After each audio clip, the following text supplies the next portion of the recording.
Hi there. It's August the 14th. We're continuing our voyage through Paul's first letter to the Corinthians, and we reached chapter 9, and we're reading from verses 1 to 18. Remember from chapter 7 that Paul is responding here to matters that have been raised by the Corinthians in their letter to him. And now he seems to go back a little bit to the question of the different personalities that the Corinthians have been lining up behind in Corinth: Peter, Apollos, Paul.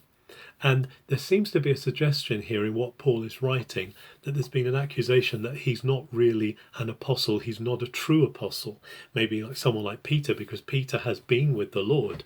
Peter has experience of God. And there seems to be this comparison going on, even this patronizing attitude that we spoke of earlier of the Corinthians in their attitude to Paul. And Paul actually responds to this. He replies back and he says, look, I am an apostle. I am free. I am a free man. I'm called by the Lord. I'm as much as an apostle as Peter. I also have seen the Lord. Now, this is important because Paul doesn't regard his vision of Jesus on the road to Damascus as a hallucination.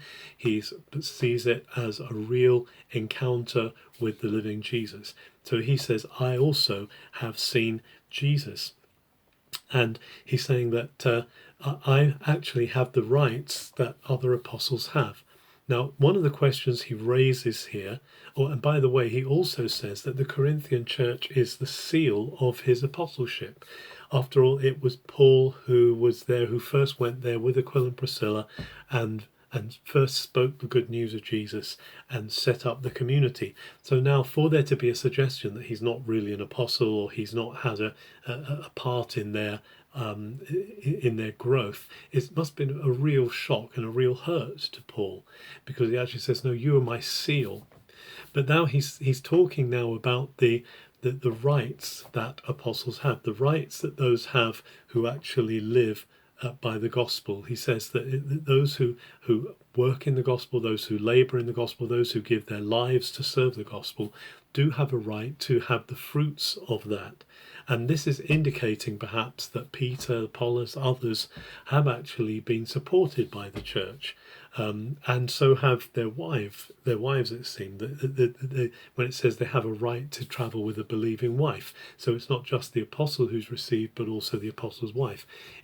Paul isn't saying that he has a wife, but he's saying he has similar rights to the other apostles. He's also quoting scriptures there. He's quoting the Old Testament that says that that you shouldn't muzzle an ox when it's treading the grain. He makes the point that he could expect of the Corinthians for them to be supporting him as well in his work. But what's interesting towards the end of this reading is he says, but I haven't taken advantage of that with you. Now, it may well be that Paul has been not wanting to offend. He's not wanted to receive. It's clear from other letters that he did receive support from other churches.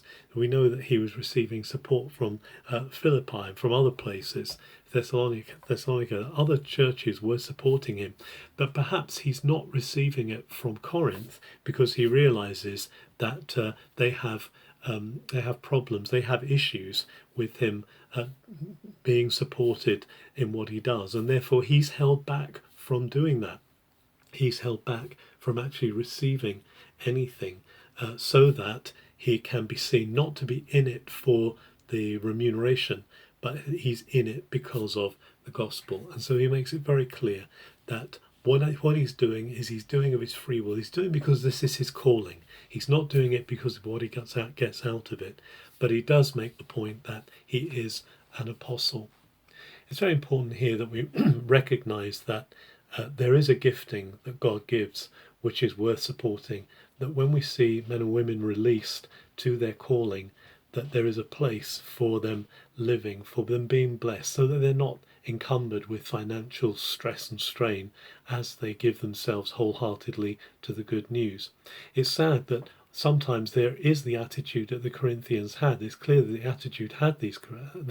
Corinthians had this attitude of begrudging the gifts, begrudging what was given to Paul particularly, so that Paul said, I'm not going to take it from you, But it's good that we see that generosity, particularly to bless and to release those who God is calling to live from the gospel, as Paul says, to see that they are well supplied. This honours God and it honours the good news of Jesus. Have a very good August the 14th.